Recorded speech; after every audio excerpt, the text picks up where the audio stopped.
السلام علیکم ناظرین، آپ دیکھ رہے ہیں MR نیوز اور میں ہوں کنزا حسن۔ سب سے پہلے نیوز ہیڈ لائنز۔ مسلم لیگ نون نے لاہور کے حلقہ NA 133 کا مارکہ سر کر لیا، جس کے بعد نون لیگی رہنماؤں کی جانب سے مبارکباد کے پیغامات کا سلسلہ شروع ہو چکا۔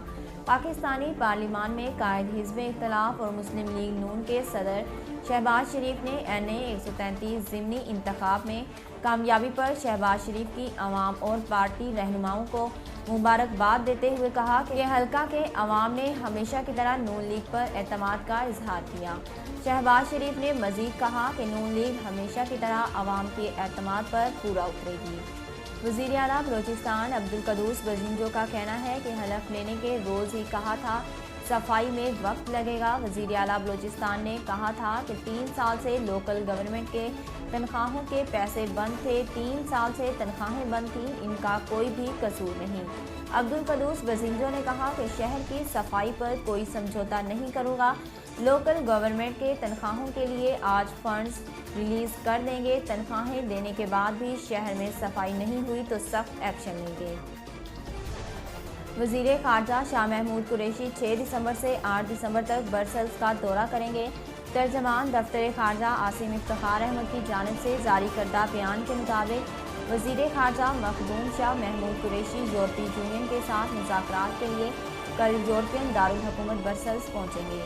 ترجمان دفتر خارجہ کا کہنا تھا کہ وزیر خارجہ کو اس دورے کی دعوت بیلجیم کے نائب وزیر اعظم اور وزیر خارجہ صوفی نے دی تھی۔ اس 3 روزہ دورے میں وزیر خارجہ شاہ محمود قریشی یورپی یونین اور بیلجیم کے ساتھ مختلف مراحل کے مذاکرات کا حصہ بنیں گے۔ وزارت خارجہ نے پاکستانی مشنز کے مالی مسائل کا شکار ہونے کی تردید کر دی۔ وزارت خارجہ نے ایسی تمام معلومات، اطلاعات کو غلط قرار دیتے ہوئے مسترد کر دیا۔ ترجمان دفتر خارجہ عاصم افتخار احمد کا کہنا ہے کہ پاکستانی مشنز کی مالی مشکلات بارے سوشل میڈیا پوسٹ متعلقہ خبروں میں کوئی صداقت نہیں۔ ایسی تمام اطلاعات، خبریں بے بنیاد، غیر ذمہ دارانہ اور بدنیتی پر مبنی ہیں۔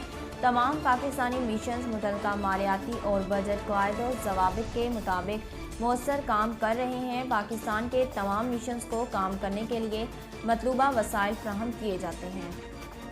پاکستان اور بنگلہ دیش کے درمیان ڈھاکہ ٹیسٹ میچ کے دوسرے روز کا میچ بارش کی نظر ہوا تو پاکستانی کھلاڑیوں نے ڈریسنگ روم میں ہی میدان سجا لیا۔ تفصیلات کے مطابق قومی کھلاڑیوں نے ڈریسنگ روم میں موجود چیزوں سے ہی وکٹ بنائی اور کرکٹ کھیلتے رہے۔ ناظرین، اب تک کے لیے اتنا ہی۔ مزید خبروں اور اپڈیٹ کے لیے دیکھتے رہیے MR نیوز۔